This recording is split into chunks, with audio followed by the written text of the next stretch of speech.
Good morning, everybody. Happy Sunday. Here's the very first official episode podcast of Having a Human Experience. And next to me, I have one of my oldest friends, Mr. Michael Littlefield. I've known him for half our lives now, right? Yeah, like 15 years, man. Yeah, we go way back. Yeah. And when I started, advertising all this, he adamantly said he wants to be first. That's right. You ain't first or last, man. So why'd you want to be first? Honestly, I mean, you know what, man? Like, I love this format. Like, I've got an hour round trip to work every single day. Yeah. And I don't listen to music. I just listen to podcasts. And so this is my first podcast I've ever done. I've always wanted to do a podcast. I love the format of just talking. Yeah. And I think that if I can provide any insight, I don't even know what your format is going to be, man. I just wanted to, honestly, I'm just a gamer, bro. I just wanted to jump into it, and I was excited. So, you say you're going to do something, man, and I've got your back. It's been, 15 years plus that we've known each other. So, you reach out to me and say you want to do a podcast, and it's like, well, damn, man, let's work out the bugs with me. We'll figure it out. Oh, yeah. I'm a gamer, bro. All right, so you get your favorite drink. Oh, yeah, by all means. Hey, cheers, man. Cheers to the first one. Now, part of the rule of the podcast is you bring your favorite drink. I'm not going to say mine just in case, they don't like random sponsorships. But sponsored by Rock's Discount Vitamins. For all your supplement needs, go to Rock's Discount Vitamins. They'll hook you up with energy drinks, supplements. Contractually obligated. Show y'all the back of this one. All San Antonians know what this one is. There you go. Got your barbacoa tacos on the side, too. That was this morning. There you go. So the format is going to differ every single time. I like that. Because every single person that I'm going to talk to is always going to have something different. Okay. I mean, like I told you when I sent you that message, that I absolutely wanted you on there. I mean, going through our teenage years together, knowing, how all that went, watching you, kind of go through. I was a different dude. Oh, yeah. Watching, overcome everything that you have to. I'm a cockroach, bro. Yeah, I'm a cockroach. You can't kill me, dude. Nope. You can't kill me. Like a nuclear bomb goes off in North America, and I'm gonna be rooting through CVS's trying to find insulin. Just the wreckage. I was like, is this one still good? Yeah, you can't kill me for whatever reason. Seriously, this guy right here, there was a legitimate time where I didn't hear or see anything of him for 2 years. Genuinely asked our circle of friends if he's still alive. Yeah, I was concerned. Yeah, big concern. And then the next thing I show up, he, shows back up to my place, ripped as hell.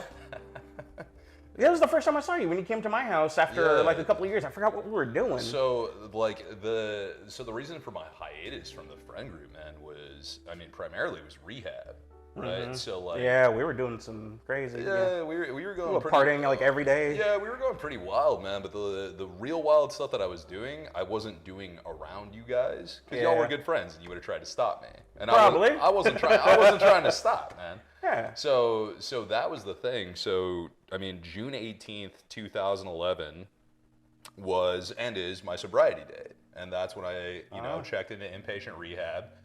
And I spent, shout out Sundown Ranch. If you're struggling and you're above, below 25, I think it is. So it's a rehab facility for younger guys and gals.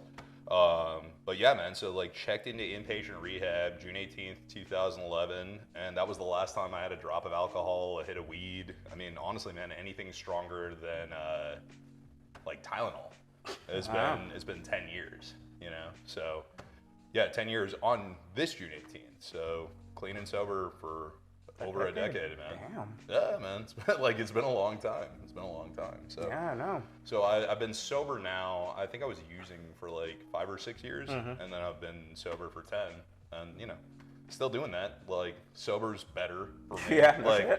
When you got that kind of crazy mindset. Are we gonna curse on here? Yes. Okay, cool. When you got that crazy fucked up mindset, right, where it's so totalitarian, where it's all or nothing. you know, like, I'm not the type of guy that could just have a beer. I'm not the type of guy that can have one hit. Like, I'm either gonna drink till I black out, I'm gonna smoke till I pass out, or I'm gonna do whatever you've got until I can get everything out of it, right? I remember a couple of those days. Yeah, man. Just passed out on the couch. Yeah. Or passed out on the floor. Passed out on the floor, throwing up in the sink. I remember I got drunk and went on an adventure looking for Doofy's Mustang at the time. Oh, I was like Jesus. roaming the apartment complex. It's just around trying here to... somewhere. Yeah, man. I mean, absolute chaos, man. And like, naturally, life is... You know, and that's... you're teenagers, Yeah, you know. of course, man. But like, that was the problem, bro. Is like high school didn't stop for me. Like, it had to be stopped. Yeah. Right? Like, I couldn't let my foot off the gas. I couldn't stop going as deep as I was. Yeah. And so it was just like, there had to be a total hiatus from it, and then the complete commitment to never return. Like, even 10 years later, man, well, people are like, why don't you just have one beer? And it's like, because I don't have one beer, dude. Yeah. I don't have one beer. I'm not a participant in anything. I'm either a diehard enthusiast or I'm completely disinterested. Yeah. And that's kind of like the mindset that I approach with like drugs and love alcohol. that. And I don't mind like being around people that are drinking or smoking or anything, man. Like I can still have fun. Yeah. You know what I mean? Like, I can still go to those places and have a good time. My participation is limited to my presence, right? So Yeah, and that's great. And then, you know, after you did all that, not only did you recover, you completely fucking 180'd. I mean... I appreciate it. Dude, I needed to find something to occupy my time, right? And so, like, that's the thing about using is it's not even so much the high that you get, because realistically speaking, there's a lot of life in between being fucked up, right? But the addiction is, hey man, like, how do I find money for this? Like, I'm gonna go steal some of my dad's tools out of the garage, maybe something that I hope he hasn't used in a while, I'm gonna pawn that. Hopefully it'll be enough to get me high for the day, right? And then I get high for the day, and then you wake up and you do the same thing. And bodybuilding, mercifully, has a very similar architecture, right? It's like, if I don't go to bed at this time, then I'm not gonna wake up on time to get my first meal in, and then if I don't get my first meal in before this, I'm gonna have to work out fasted. If I work out fasted, I'm not gonna feel as strong, and then I'm not gonna be able to get as many meals in after, and it's gonna inhibit my growth, and then I'm gonna look like shit on stage, right? So it's very similar, just on totally different ends of the coin. Yeah. Yeah. Because it's not so much, I want to say, it's not so much the substance itself. I think it's like your brain just has to have some sort of attachment to something, like some sort of, I don't know, some sort of, you just have those people who are naturally addicted, Well, like, an addictive personality. It doesn't matter what it is, just sometimes, most of the time, it just happens to be, you know, the quick fix of drugs and alcohol, because, you know, it happens instantly. So, like, one of my favorite But when sayings, you... Yeah. Oh, go ahead. No, like, one of my favorite sayings of all time, man, is the mind cannot tolerate a void, right? So, like, when you know, like, you're sitting in the room with your girl, and you can tell that something's bothering her, and you're like, hey, what's going on? She's like, nothing. It's like, well, that's not possible, right? Yeah. Like, it's like, oh, yes, there is. Right, but so, like, the mind can't tolerate a void, but the way that I look at it is, like, some minds can't tolerate, like, peace. Some minds can't tolerate, like, stagnation or, like, Pacific waters. Like, you need turbulence, and you need to strive, and you need an objective, and that's obsessive, right? Like, you have to find something to move towards, because if you don't, you just start to itch, man. I mean, it's like, I dropped out of college 3 separate times because, and I'm not dumb, you just can't prove that I'm smart on paper, right? Because I'm sitting in that classroom, and I'm as interested in philosophy as the next guy. I think there's a ton of value to it, but when you tell me that you're gonna grade me on it, and at the time I was going to school for biology, right? Yeah. It's like, oh, this is gonna be instrumental to your career as a biologist, or whatever the hell I wanted to do with that degree, man. I had no idea, right? But like, I couldn't accept that.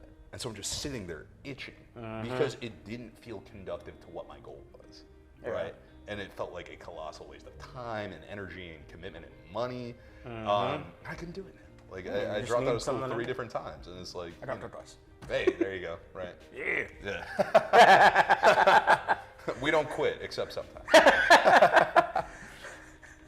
We are not role models. Like, well, maybe here. We'll get to the role model part in a second. Yeah. Don't worry. Like, don't worry about that. Yeah. This is all the early years stuff, you know. Yeah. And then you know, you got all the recovery, and then you started going to bodybuilding, and then it just took off from there. And then you got diagnosed with diabetes. Yeah, that was fun too, man. So that happened. So basically, you know, like the story arc here is 6 years as a drug addict, and then 3 months in inpatient rehab, about 9 months in a halfway house in Austin, Texas. And then when I was in the halfway house, shout out to my first 12-step sponsor, Bobby White. He owns New Day Sober Living, or excuse me, holy moly, Any Lengths Sober Living, 12-step like halfway house for men. He's got a retreat there too. But he was my original 12-step sponsor, and he introduced me to weightlifting, right? And you know, like I remember that dude. Like we were walking through a grocery store because when I got out of rehab, man, I was 275 pounds. Everything that they had in rehab is made with love and butter. And I'm still trying to fill a hole. And I'm like, well, at least this tastes good. So let's fill the hole, right? So cholesterol stays for a while. So I'm in the worst shape of my life, right? Coming out of inpatient rehab, I'm in categorically the worst shape of my life. I've never felt so awful. And then I get out and I'm in the real world, and it's like, hey man, not only can you not do drugs to feel better about yourself, but also you have zero value on the sexual marketplace, right? Like, hey, I'm talking about me, bro. I'm talking about me, man. Like, you're doing well. You got a job. You got a house. At the time, I'm living in a halfway house. I'm living in a bunk bed, bro. Like, and you're 275 working at a Spirit Halloween store. Yeah, you got game. Like, it was rough, man. You always had charm. Yeah, exactly. Like your charisma's always been. Yeah, we turned it around, right? We found a ceiling. But yeah, so that was kind of the kick. Was I found weightlifting, right?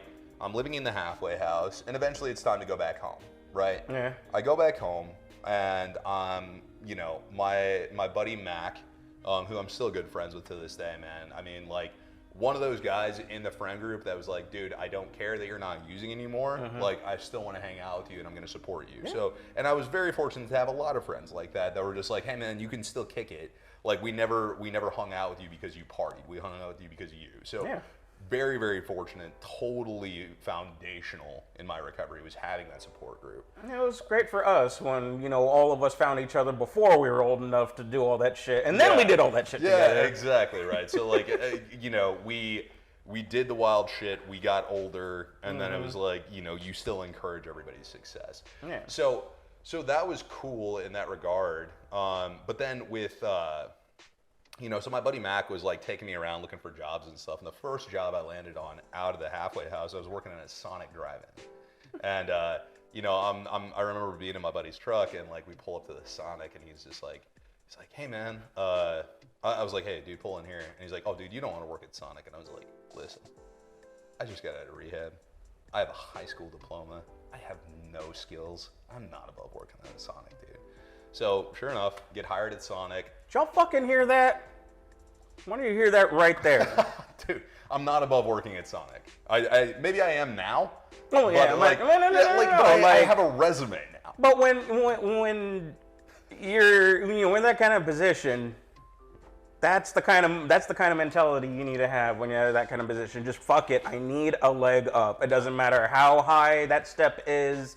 If it's a centimeter off the ground, it's still progress. I needed a job, dude. I needed something to occupy my time. Still, I mean, that's amazing. Because if not, what am I doing? I'm sitting at my parents' house playing World of Warcraft, and I have nothing. Yeah, but so many other people will be picky, just waiting for something. No, but no, that's what is my equity in the workforce, man? I had nothing, right? Like, I had to build a resume, dude.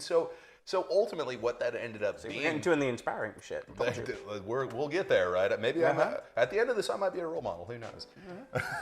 That's the That's my aspiration, right? I'm like, the arc of this story will eventually inspire. Oh no, it will. Trust me.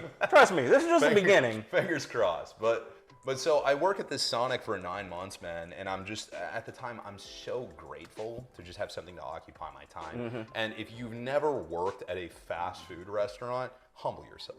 Do it. You ain't shit until you've slung like dollar burgers to people that want to talk about the quality of the food. You ain't shit until you've done that.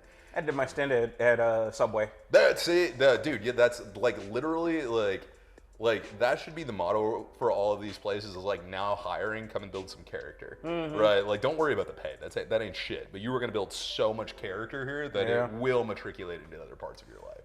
But so worked there for 9 months, man, and then ended up getting a job just literally cooking medical waste. Like, what? So I worked at this company called MedSharps, right? Where you would get shipments of medical waste that you would fill these giant dumpsters that had wheels on them, push them into an autoclave, and bake them to sterilize it. And dude, when I say medical waste, right, I know what people are thinking. They're like, oh, needles and this. No, bro, like, dude, that's not what I thought. Bro, I am not kidding you, man. At one point, like, I'm thinking like liposuction, like a human brain, yeah, like a human brain that somebody found after they cooked it and then just put it on top of the trash compactor. So every time you're dumping one of these giant dumpsters, every time you're dumping one of these giant dumpsters into the trash compactor, you're literally looking at a person's every thought, every feeling, every emotion, every instinct. It's right there, dude. It's right there. It's a very humbling moment. Yeah, no where shit. It's like everything you ever were is now sitting on the operating handle of a trash compactor. Wow. Yeah. We left that there for as long as we could, man. It really gave you some perspective. Shit, man. Really gave you some perspective, man. Wow. But so I did that for a long time, man. And keep in mind, right? So when I get out of the Sonic job, or when I get back to my parents' house, which is where I was living with them for like a year or so. I forget how long it was. But I was working out. Like, everything that Bobby had taught me about how to train and stuff like that, I was still working out. Like, that was my passion. So like, I would be at Sonic. I'm still trying to lose a lot of weight, man, because like I was still real overweight from what had happened, like in rehab, and what I did to myself. What I did to myself, right? It didn't happen. I didn't wake up like, I'm a monster. Like, no, I did it to myself. But ownership's important. Yeah. But so I'm not like this by accident either. Hey, man, right? This was work. But so I'm at the Sonic, and I just remember, man, like, when I would get hungry, like, I would literally just eat pickles, and then sometimes I would like make egg whites on the grill, but I would try and scrape all the grease off first and then make egg whites. Those aren't egg whites. I can't prove that, so I'm not trying to like cancel Sonic, but they're not egg whites. I've had egg whites. I've had egg whites from grocery store. I eat them every day. Those are not egg whites, dude. like, I'm not trying to cancel Sonic. But Sonic's still good. Yeah, they're fine, right? Texas toast, that shit fucks. I mean, who the hell goes to Sonic for eggs anyway? Yeah, who the hell goes to Sonic? Like, let's be honest, right? I still go to Sonic. The burgers are great. My bad. Hey, they have great desserts. Yeah, that's. Like, I just don't go there for breakfast. For sure, like who the blast. Yeah, Sonic for breakfast. Come on, man. Like, you need to take. Sorry, Sonic. You need to take care of yourself. Yeah, sorry, Sonic. We're definitely not. Everything else is great, but breakfast. I was about to say, if you're trying to monetize your channel, we're off to a bad start. Oh yeah, just trashing brands. Like, fuck MedSharps, fuck Sonic. Like, this is gonna be a slow start. Oh yeah, I apologize. Oh, that's cool. That's cool. But it's a start. It's a start, right? Yeah, you're gonna have to go back in your catalog once you start getting traction and be like, yeah, we literally shit on so many brands. We're gonna have to take that one off. Rocks is still good though. Get your energy drinks there. But yeah. So anyway, man. So working at MedSharps, right? And then while I was working there, man, I'm still working out. And then the combination of, like, because it was backbreaking manual labor, man. I mean, it was really, really rough. That same dude that was, like, driving me around finding jobs at Sonic, he ran me over with a forklift at one point. I've forgiven him. It's fine. It's, like, pretty fucking funny. Like, in retrospect, like he helped me get a job. I helped him get a job. He repaid me by running me over with a forklift. I was fine. I wasn't injured. I was just scared. Yeah. But just to like show you the nature of that job, it was dangerous. Not just because of the No, biological warfare that we're dealing with, right? But it's like, fucking construction site. Yeah. So, hard hat. yeah, exactly, man. Like it was a dangerous place to work. But so between the training and I'm new to it, right? And I'm just going hard in the paint. I end up getting a hernia between that and the job, right? So I had to go in for surgery, get the hernia repaired, and I'm out of work. I literally can't go back there to work, but like shortly after that time, I had aged out of having my parents' military benefits, so I had to go get a Gold's Gym membership, right? So I go get a Gold's Gym membership, and one of my good friends to this day, Nidia Holiday, she told me, she was like, hey, we're hiring at the front desk. You should get a job here. I was like, oh shit, really? Like that would be super cool. But it was less than I was making working at MedSharps, right? So it was like kind of counterintuitive to me, man, because like I had just bought my first car straight cash. I was super proud of it. 2003 Chrysler Sebring. 2003 Chrysler Sebring. I bought it myself. I paid for it. Tremendous amount of pride in that thing. And then shortly thereafter, like somebody backed into it, ripped the front end off of it, and dude, I literally the way that I held the front of that car on was taking pieces of cutting board, cutting them up, and then using it to like support it together, like screw the thing on and support it together. So forceful? Yeah, I mean, like it was what it was, right? Like I didn't have an option, but so I get the hernia. And then when I'm finally cleared to like stand up and walk around, it was funny that day too. I think you were busy, but Doofy and Whitey came over, and I think we like hit you up and you were doing something. But they came over to my parents' house and they were playing video games. And I'd be like, "You guys want a drink? I'll get it." And like I stand up and I can't even stand up straight. I'm just like bent over in half. And they're like, "Whoa, dude, sit down, maybe."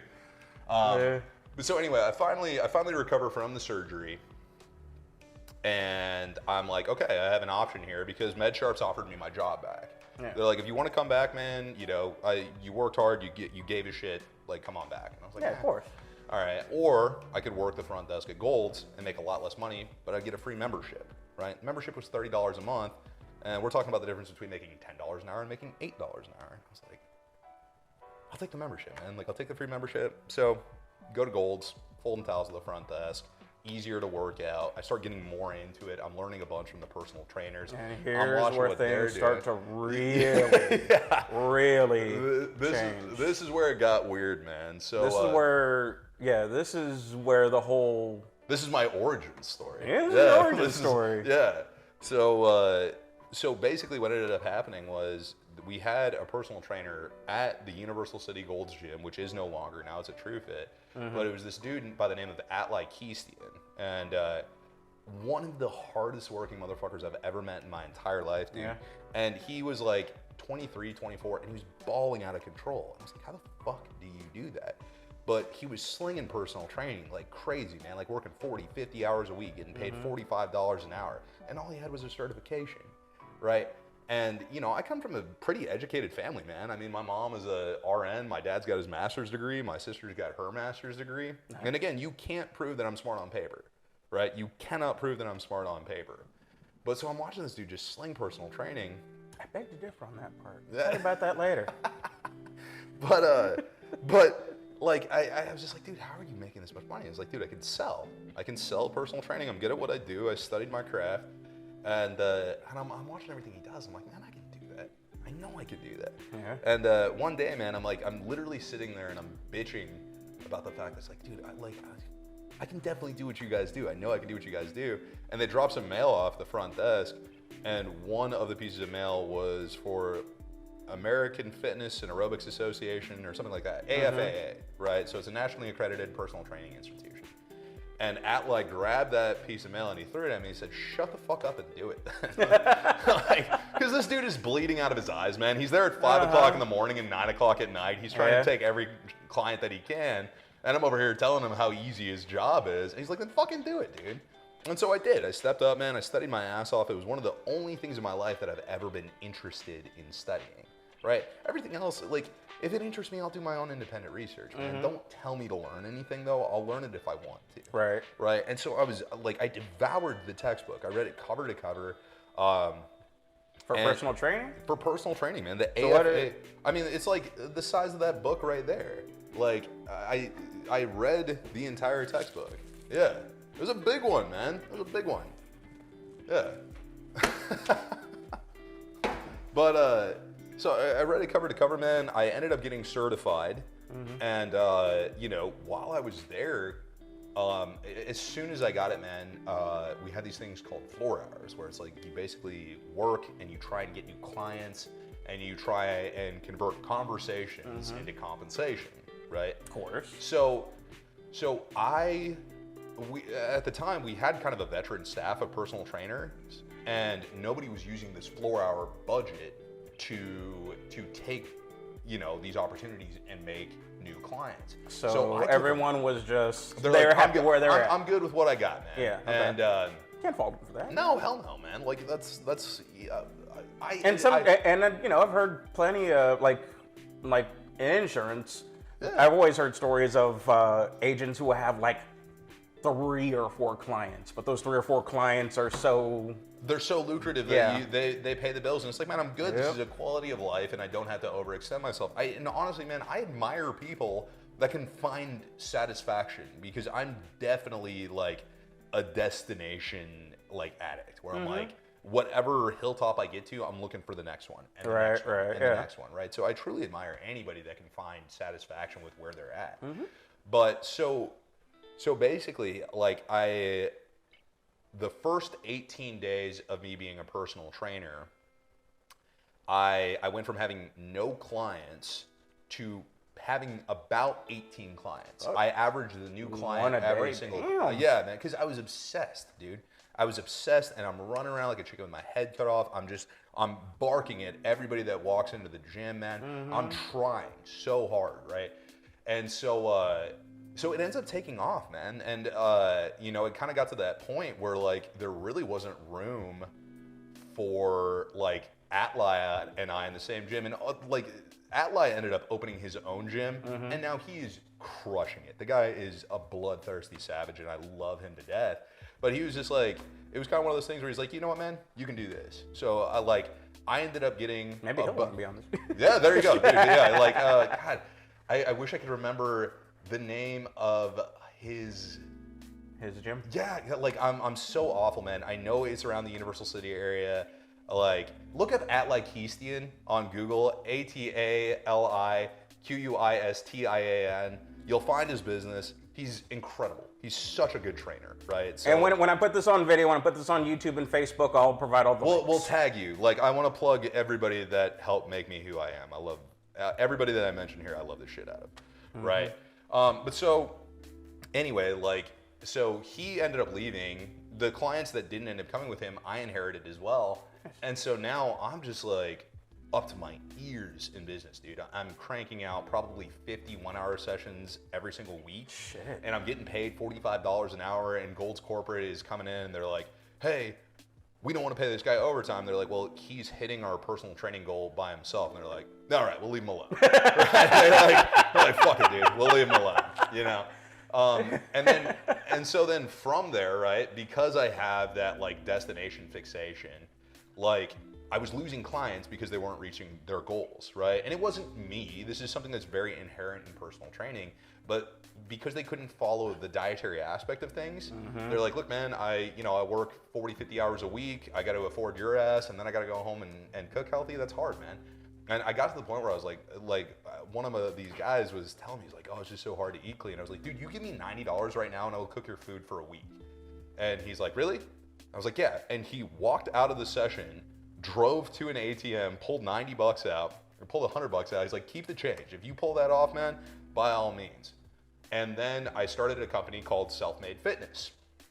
And so I ended up doing meal prep for people. I remember. So I would work 50, 60 hours a week doing one-on-one clients. And then what I would do after work is I would go home, I would cook meals for probably like 30 people for a week, ruin my parents' kitchen. I mean, just absolutely destroyed. But then I would take all of the food. So I would cook 3 days at a time. I would do this whole process twice a week. I would take all of the food and I would tell people to leave coolers out in front of their houses. and I would use it like a food mailbox. So I would drive around and drop off the food to them, right? So now I'm like 22, 23, yeah, like 23 years old, man.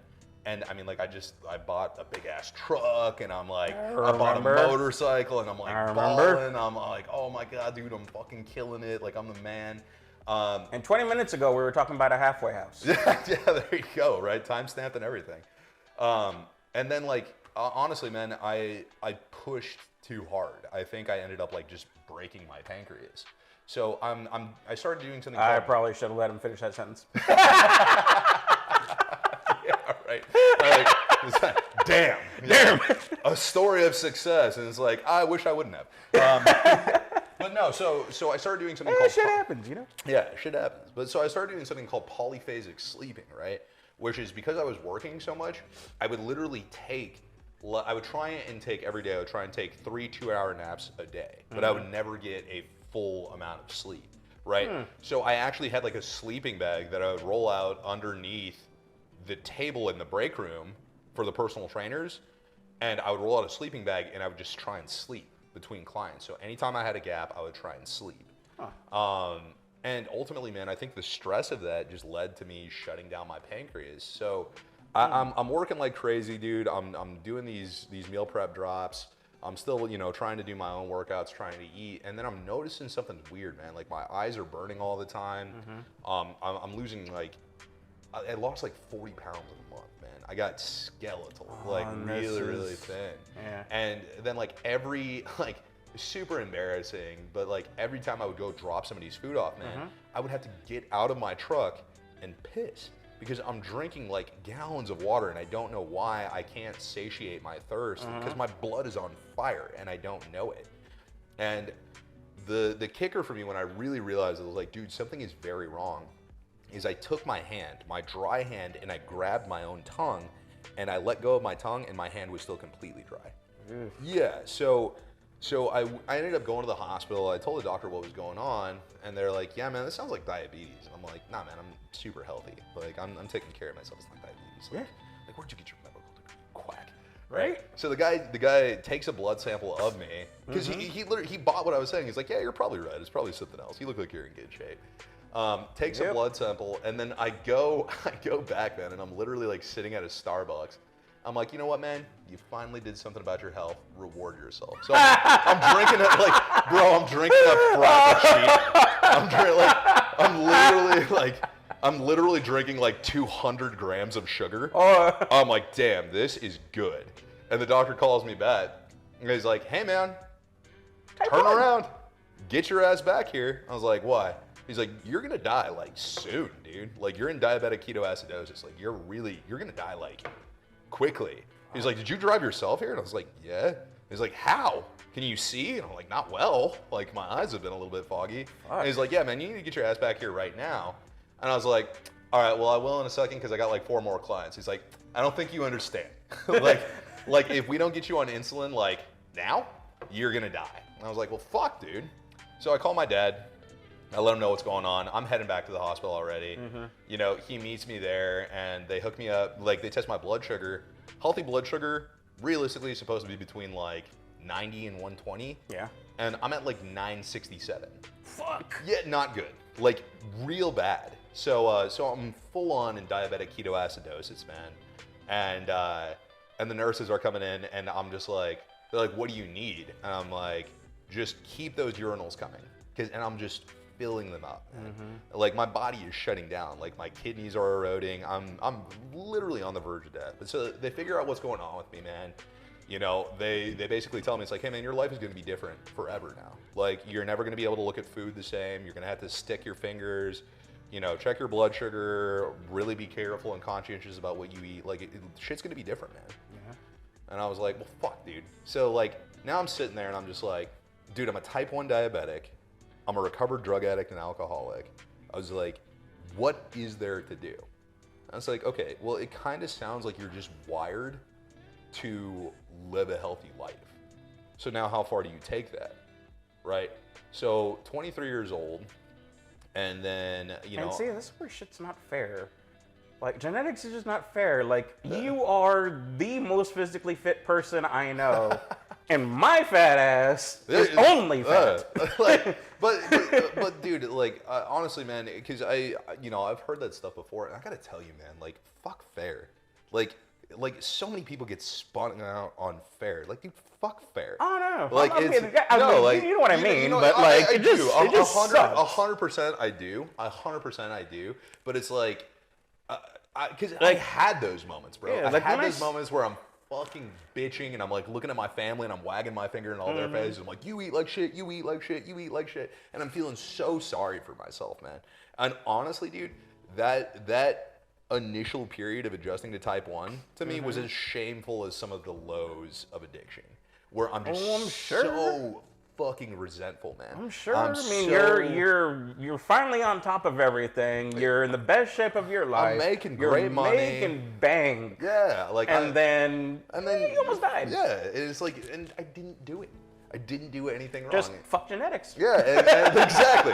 Fuck genetics, but at the same time, that's what's got me winning bodybuilding shows, right? Like, you could argue that the same genetics that fucked my pancreas are the same genetics that, like... Well, and this is where this turns around even more. Yeah, so... Because then the hashtag Diabeast showed up. Diabeast, yeah. That was that was interesting, man. Like, that was I lucked out. I lucked out with that one, because if you're gonna get a disease, it might as well be catchy, right? You know, so Diabeast was solid. Yeah, but I mean, so tell me what happened first. Did the diagnosis happen first, or the bodybuilding competition happen first? The diagnosis happened first, man. Because that's what I thought. Okay. So at the rate that I was going, man, I really did not have enough time for life. So I wasn't training the way that I started training after the diagnosis, and I wasn't eating the way that I started eating after the diagnosis. Yeah. So the diabetes basically like put me into such a narrow lane that it was like, and the recovery, it put me into such a narrow lane where it's just like, hey man, you are doomed to get a good night's sleep every night and to eat healthy every day. And that is your sentence. Like, that's what you're gonna have to do to live. And it was like, oh, did we lose it? Did we lose it? Hold on. Crap, we're having issues with the camera. No! We'll be right back. All right, so we're having technical difficulties with the camera. Oh, shit. Shit. Hey. And now technical difficulties with that. I got you. Stand by, all right, folks. Stand by. This part's probably going to get cut out. This is the first episode. Stand by. Stand by. Okay, technical difficulties, but whatever. It's going to force me to learn video editing a lot sooner. And we're back. And we're back. All right. So where were we? Talking about the diagnosis and then the bodybuilding. Right. So you're sentenced to, so as you said, you're sentenced to live a healthy life and sleep, and get a good night's sleep. And not party and not, skip the gym. And so, like, but I'm a dope fiend at the end of the day, man. Like, I am so set up to just pursue things that make me feel good, right?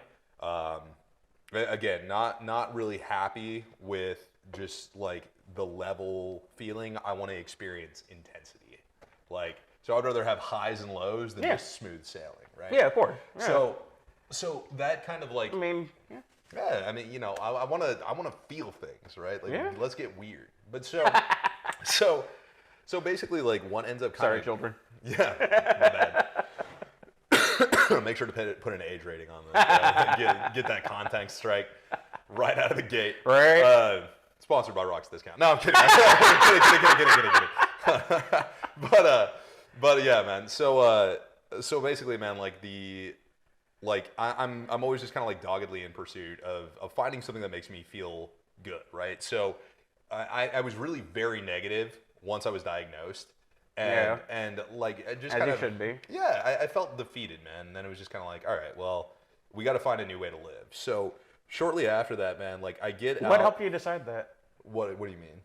Like, when did you just get over it? Yeah, when did you just get over it? So basically what it was, man, is it was like, so the first couple of days out of the hospital, my blood sugar is still all over the place. I feel like I have no control over it, and I'm eating healthy. Yeah. And I just feel totally defeated. I feel like I don't understand this enemy that lives inside me anymore.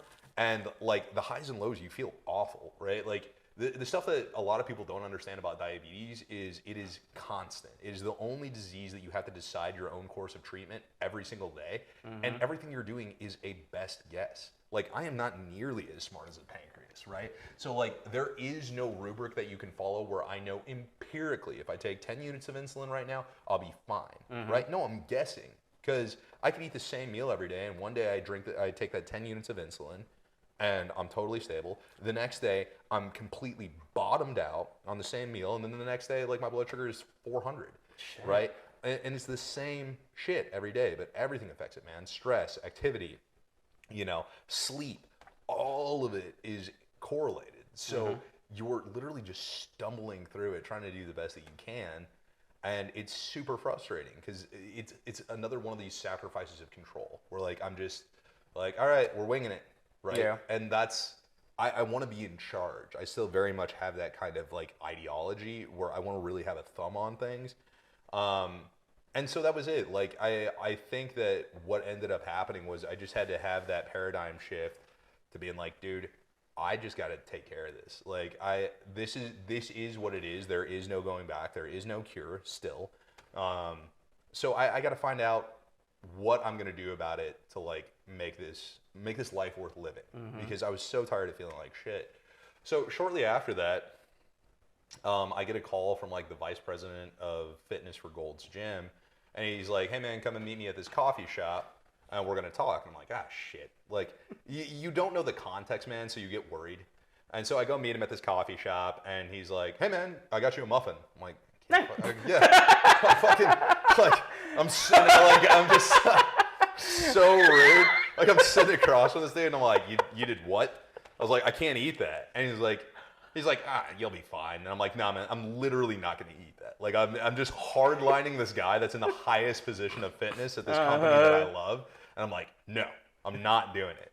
And so I'm sitting across from him and he's like, so tell me about what you've been doing at Universal City. And I'm like, well, I'm the top grossing personal trainer in the company. That's what I've been doing. Like I'm the top grossing personal trainer in the company at this tiny little location, right? I'm killing it, man. And he's like the former Spectrum. Yeah, the former former Spectrum, the current True Fit. That thing has undergone a lot of facelifts, man. Yeah. But Gaddy's is still there. Yeah, Gaddy's is still there somehow. Yeah, right. Somehow, out of all of the shops that have closed down in that area, they're still selling like microwaved pizza at a premium. So props to Gaddy's. Your business model works. That's another sponsorship, right? You ain't gonna make no money off this, bro. Right. We keep going. This is gonna be my one appearance on this podcast, I promise. But so nice. But so anyway, so. I go through, I'm sitting there and I'm talking to him and he's just like, he asked me what's going on and I'm like, yeah, man, like I almost died. And he sits across from me and he's just a very genuine guy. Still have a high respect for him. Austin Johnson, he's still with the company. But he asked me, he's like, how long can you keep doing this, man? And I looked at him and I earnestly told him, I was like, I don't know. And so he had a proposition for me. He's like, look, man, the Gold's Gym in Bandera Trails, they need a fitness manager, and I want to recommend you for the position. Keep in mind, I came from dumping medical waste to folding towels to being a personal trainer, and now they're like, hey, this is the second largest Gold's Gym in the area, and we want you to run the fitness department. And I mean, that imposter syndrome sets in immediately. I'm like, you have no idea what you're asking me, and I have no idea what I'm doing. But I'm thinking about it, and he's like, look, man, you get insurance. I'm like, fuck. All right. To kind of know, like, all right, well, let's see if I can't ruin these guys, right? Like, I have no confidence that I'm the right fit for the job. Yeah. But I know that I'm going to do my damnedest. Like, I know I'll try. I've never been in that position before where I had to tell people what to do, right? So I'm terrified. But so sure enough, man, I end up getting the position. So I started in, what was it? Yeah, I think it was like 2016, like toward the tail end of 2016, and I go to this gym and it is destitute, bro. It's this huge gym with tons of opportunity, and these trainers are really, really apathetic initially, and my performance is now based on their performance, right? Yeah. So I'm very used to being, management. Yeah, no kidding. But I'm so used to just like having full accountability for what I do, right? Where it's like, I mean, I when I was in Universal City, man, I wouldn't even like wear my uniform to work, and they're like, "You leave him be. He's doing plenty," right? Like, and now I have to set the standard for what's acceptable as a professional personal trainer. So I'm like on people about their uniforms, on people about being on time, on people about their personal production, and it just is so uncomfortable to me initially. And so, you know, I'm talking to my boss, and I'm there, you know, and I'm just kind of like trying to figure things out,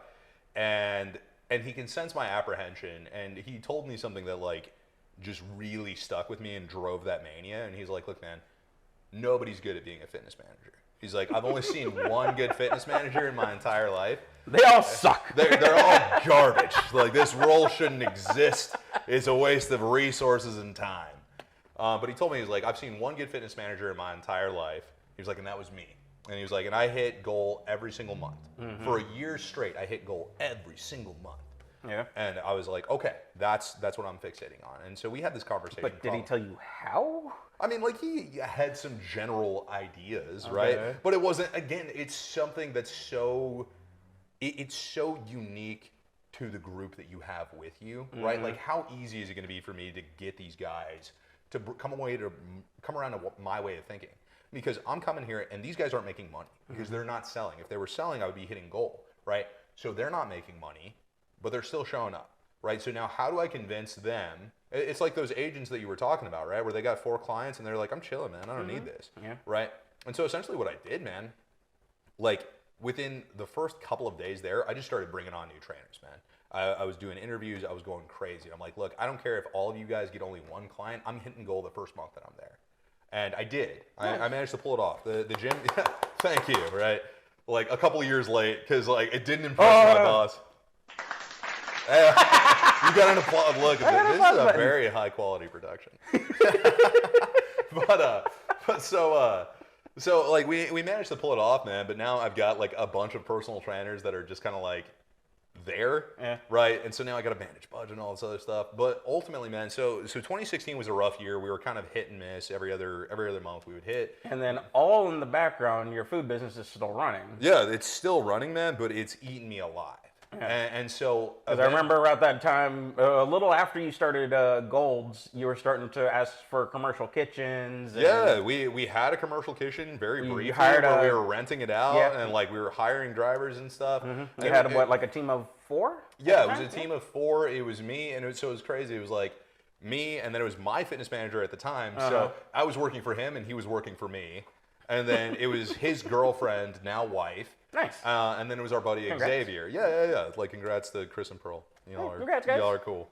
But yeah, so it was us. But then after that, man, like I kind of departed from it. There was no love in me for it anymore. So I ended up selling the company. I got a good chunk of change for it. The company's now default because everybody's like, "This model sucks," and it totally did. Don't deliver people's food. That's a nightmare. Making it is a nightmare, but delivering it too, Jesus, man, that should have been a $300 a week, and I was making like $95. I had no idea what my margin should be, but you did it. I did it, right? Like, and I was proud of it. But so that was basically it, right? You did it. You sold it. You made some money. You got an experience out of it. So and it's not a defunct model. I mean, it's all over the place now. It is now. The scale of it has to be massive. Yeah, and like you need to find your margin, right? You have to find your margin. And food margins are extremely difficult. Yeah. I mean, like, you know, grocery stores, when you see how they operate, it's amazing that any of them stay in business because their margins, it's like razor thin. Yeah, so thin. But so anyway, man, after all is said and done, right? Like I end up selling the company end of 2016, and then 2017, I'm like, you know, at the beginning of 2017, I'm like, dude, I'm going all in on this, right? I think I can make this a career. And I'm forecasting what I can make, because at the time, Gold's had a bonus structure set up where they gave you a percentage off of your gross, right? Yeah. Off of what you brought in for training revenue. And I'm in my head, and I'm like, I can make $5,000 a month in bonuses. And at the time, Obama era legislation had kicked in. I went from making, like, my initial salary was like $29,000 a year. And then Obama came in and he's like, "Yo, if you're salarying people, you have to have them salaried at a minimum of 42, right?" And so I was like, okay. So now I have income that I can actually live off of. I have the ability to go all in on this, so I'm going to, right? So that's when I sold the company. I took the chunk of change. I was grateful to be out of it, and all of my energy went into that. So January 1st, man, we come out absolutely swinging. I'm hiring trainers. I'm grilling people, man, and I got some gangsters on my team. Like it was probably for the company, man, and like from a career standpoint, it was one of the best years, one of the best feelings, because like we were nationwide renowned as just being fucking gangsters, dude. And so I'm literally there like printing money at this company, like wearing gym shorts to work and like making great money, and I'm feeling super good about it. And for the first time in a long time, I only have one job that I feel good about. And all the while, man, I'm doing this, and I like the training is intensifying, the diet is tightening, and I'm putting on size, and I'm able to spend more time in the gym because my focus is getting more narrow. We're going from flashlight to laser, right? And it's feeling great, man. Like I'm super pleased with how everything is moving in my life. So I go all in on that, man. And then I started really thinking about competing. Right. I started kind of being able to put the pieces together. And yeah, what's up?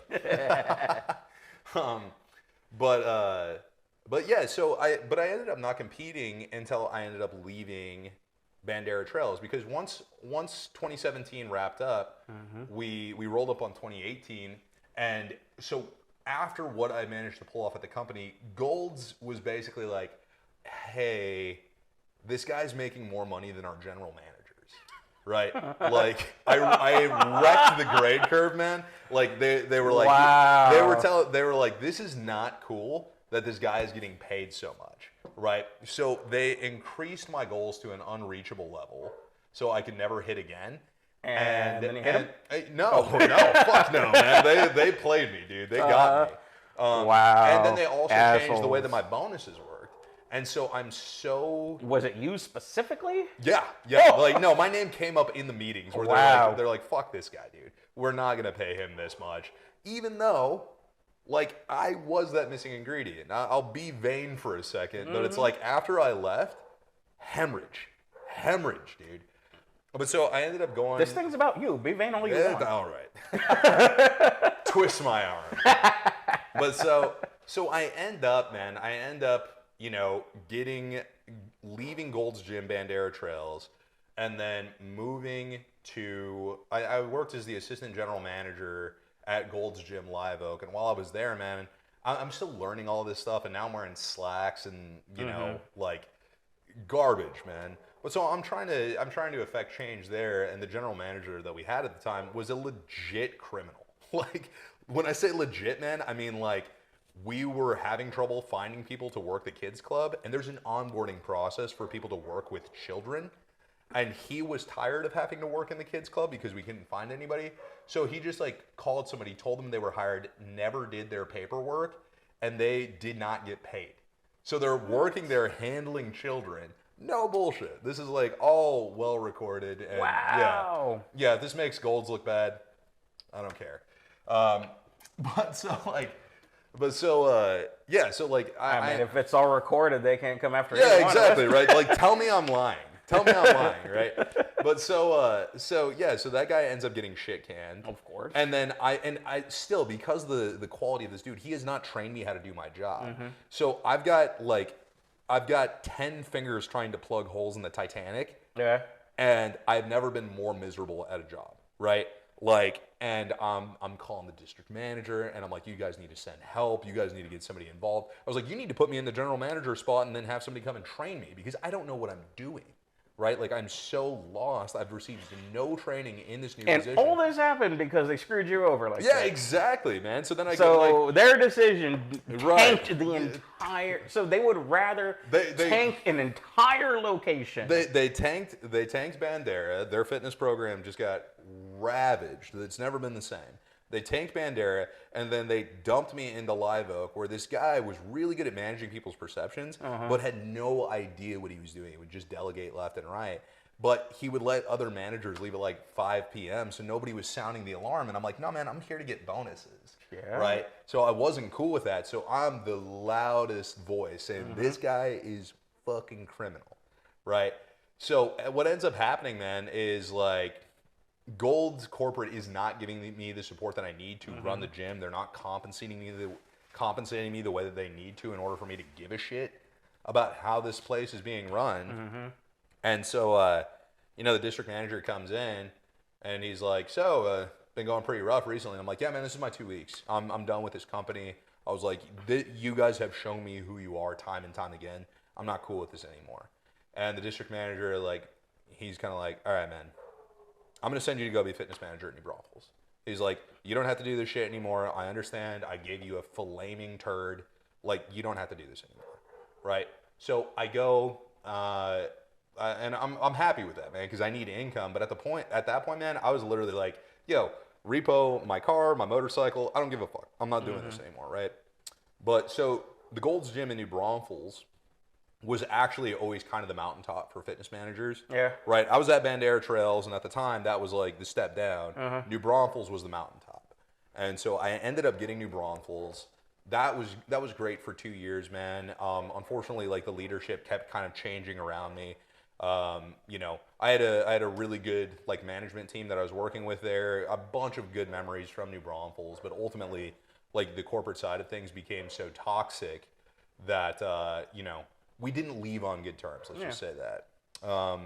Started working as the national sales director for a company called, and at the time we were selling like hard hats and high visibility vests in bulk, right? So we were trying to kind of figure that out. And then the pandemic hit, right? So I literally got out of Gold's right before Gold shut down, and a bunch of people lost their jobs. Yeah, right before. And now I'm working for a medical PPE company, and I'm like, I'm working for a PPE company, and I'm talking to my boss, and I'm like, yo, we need to go to medical PPE because we're looking at government contracts and stuff like that. Yep. And they're like, hey, man, we'll pay outrageous money for N95 respirators. We'll pay outrageous money for 3-ply masks. And so I just start chomping at it, man. I start calling people, hey, I need 3-ply, I need this, I need that, I need this. And I'm trying to track down product to get this stuff. And so, like, it was straight up some war dog shit, man. Like, the first big deal that we closed was with the city of San Antonio, where, like, my boss and we drove a U-Haul to Dallas, Texas, to, like, this kind of shady warehouse where this guy that normally sold cosmetics was like, oh, there's a ton of money to be made here. Bought a ton of these 3-ply masks, and then we bought them, charged our markup, drove them from Dallas to San Antonio in a Penske truck, and it's so sketchy that both my boss and I are armed. Because, like, if somebody found out that we have 3-ply masks, it was like 250,000 3-ply masks that we had on the back of this truck, and that was worth something like $3 a mask, right? And now they're like 20 cents. It's gone back down, right? But so if people knew what we had in there, they would rob us like we were an Amazon truck full of iPads, man. It was no bullshit. That's what crazy people were getting? Dude, yes. Medical PPE, man, was insane. And I mean, like, that was some of the wildest shit in my life, dude. I mean, because not only was it impossible to find, but then people were manufacturing fakes, right? And we're getting government contracts. Like, I'm landing business with the city of San Antonio, right? And we're providing, medical PPE, N95s, gloves, masks, all this shit. We're able to pull it off, and, so we've got a really good relationship with them. And we go from making, like, pennies on the vest to dollars on the mask. Right. Nice. So the margins were crazy, and initially it was just like me and my boss, and we're making crazy money. Right. And so it's just like, oh shit, this is awesome. Right. Like, we're doing really well.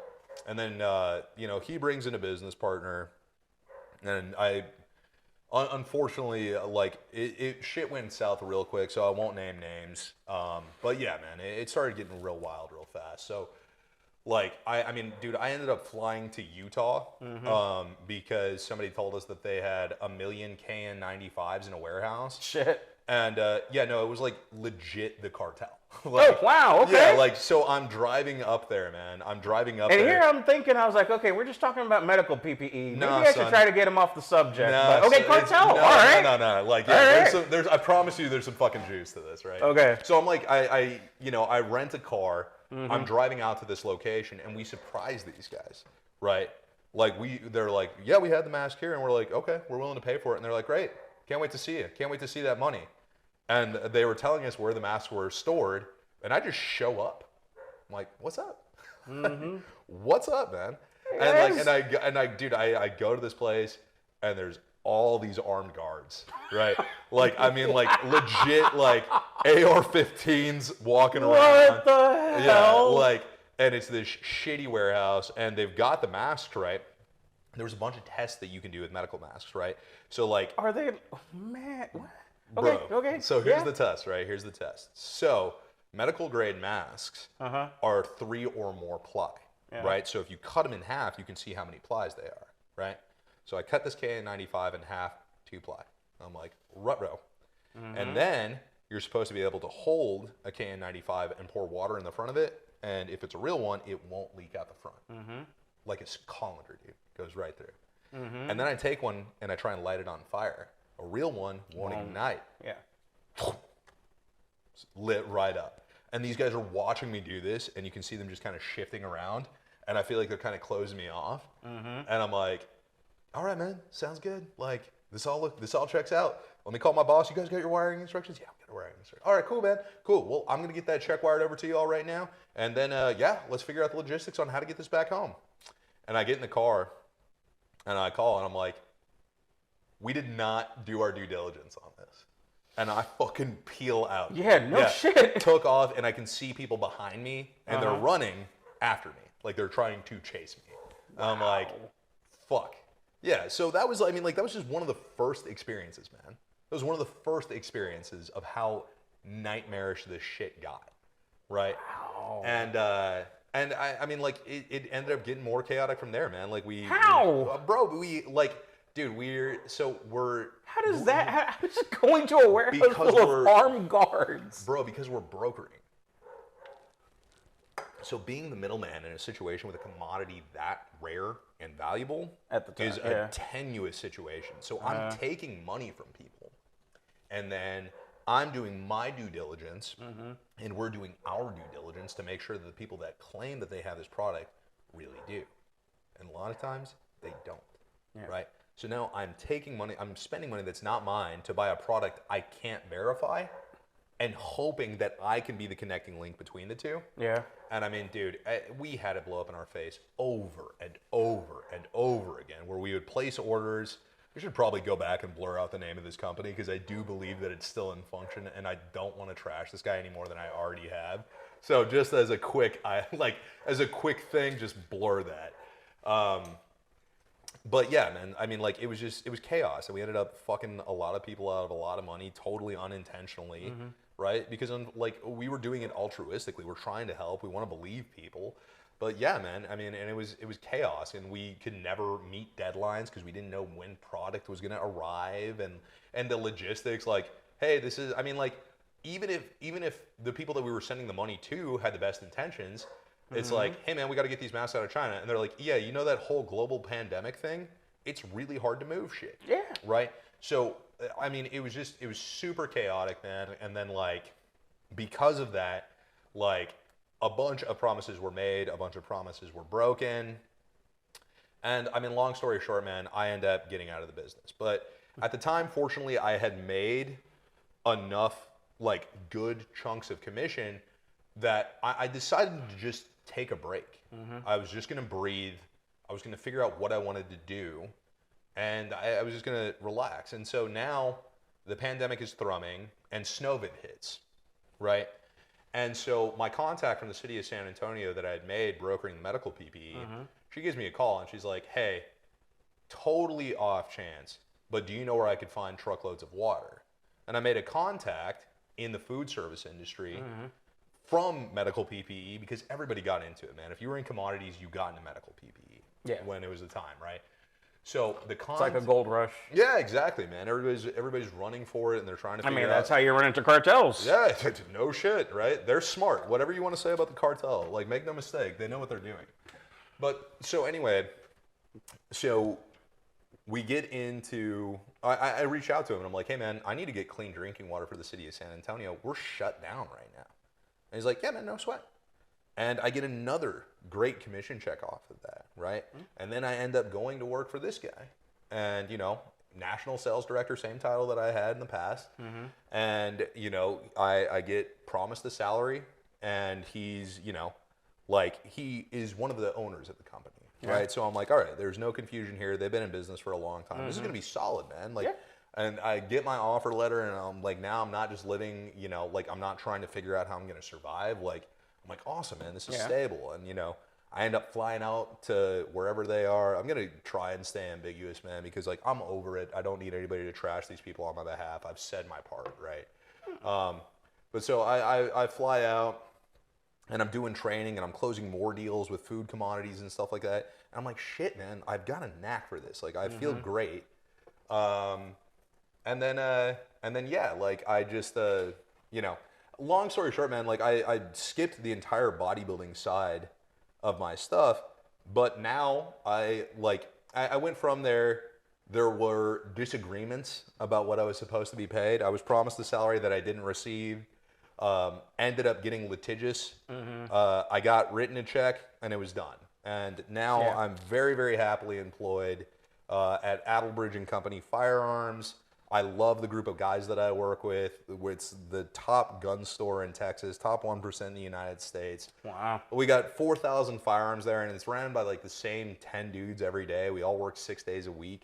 So it's a lot of hours, man, but the guys there are fucking awesome, man. I mean, it's literally the most fun I've ever had at a job. Check it out. Yeah, check out our YouTube channel, Attlebridge and Co. Firearms. We just started uploading there. Yeah. Links in the description down below. Smash that like button. Don't forget to subscribe. Right. But yeah, so from a career standpoint, man, I'm very happy with where I am. Very, very, very happy. But going back to the trophies, right? Yeah, let's circle back to these. Yeah. So in 2018, man, when life started becoming more linear, that unease crept back in, right? Yeah. And I started thinking, I was like, man, I started feeling like I was just going through the motions with my training. It didn't feel hard anymore. It was just it was like brushing your teeth or taking a shower. You know what I mean? I was like, yeah, this is just what I do now. And so I missed that. I missed that, that feeling of being like, God, I'm so sore, or I'm so this, or I'm so that, because I hadn't titrated the intensity in so long. And so eventually, man, it just one of my friends came up to me and he's like, yeah, man, I picked out a bodybuilding competition.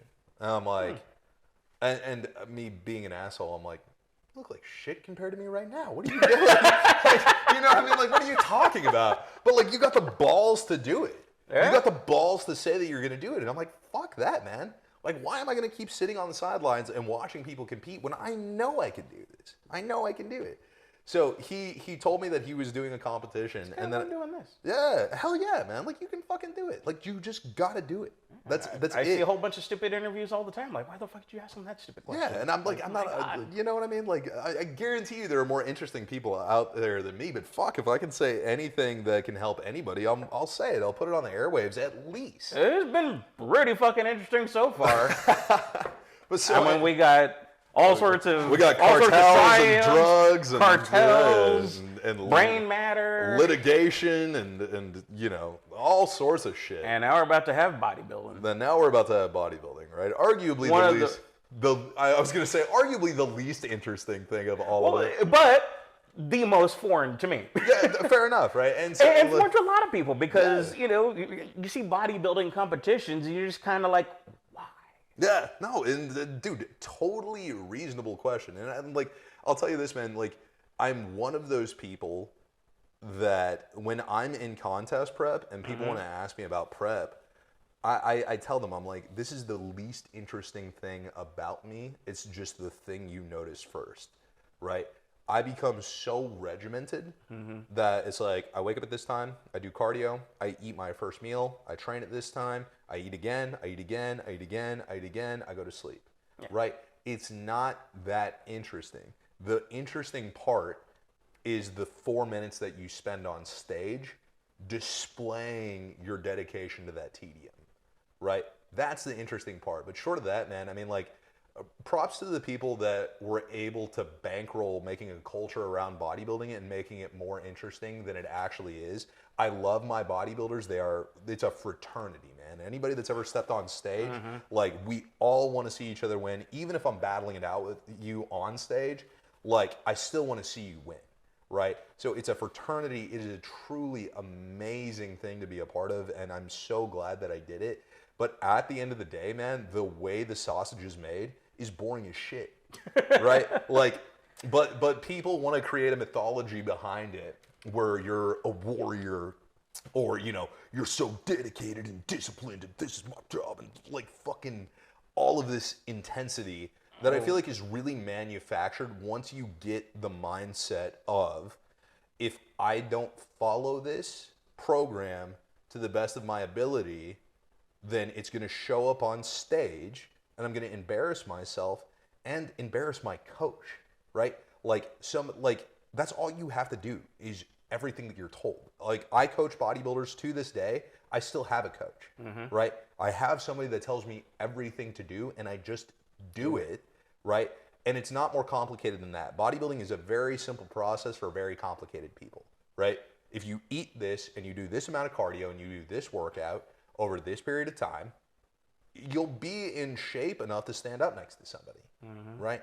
But short of that, man, it's just the amount of time that you commit to it, right? So what was the first competition like? So the first competition was in 2018, and it was the NPC Texas Legends Championships. And so I did a division. Yeah, there's no trophy up there, and there's a reason for that. Because I got my ass kicked. I got murdered.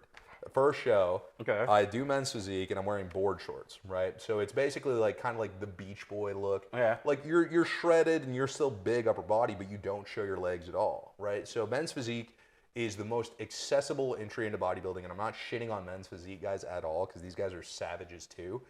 But what does men's physique mean? So for people who don't know. Yeah. So there's classifications, right? No. So men's physique, right? Essentially what it is your poses are just a front pose and a back pose. So you just stand there and you try and look like a Hollister model, right? But you're not flexing and contracting the muscles and doing a full posing routine where you really like try and out-muscle the guy next to you, right? You just stand there, and the objective of men's physique in my mind is to have a truly elegant form with or without motion.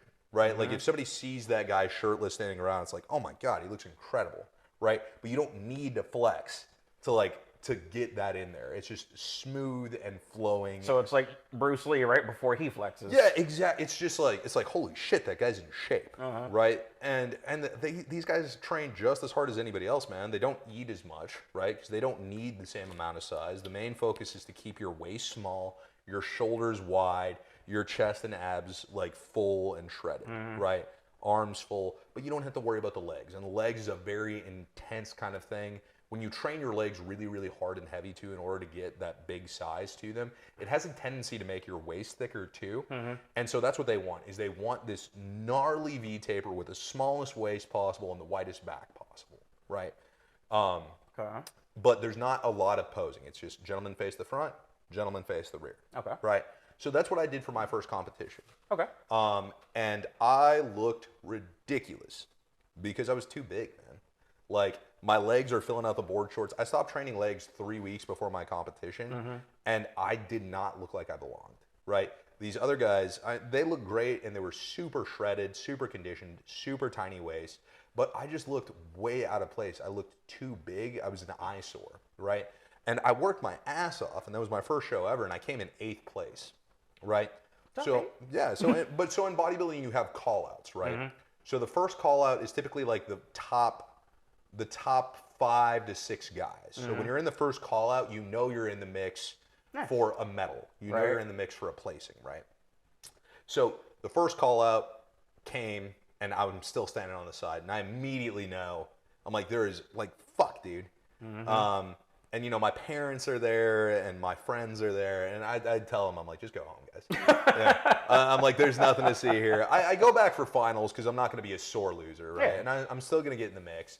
But I go back for finals. I get my placing, and I'm like, all right, man. So this happens, right? But I'm not defeated. I go back to it, and I'm like, all right, I want to continue to improve, and I want to like get back to it. So for the next show, I'm like, man, I should really think about doing something else because I feel like I looked weird in board shorts. So there's classic physique. Now, classic physique, they're like baby bodybuilders, right? You're not going to see, you know, a 290-pound classic physique guy yoked out of his gills, absolute monster size, just crazy.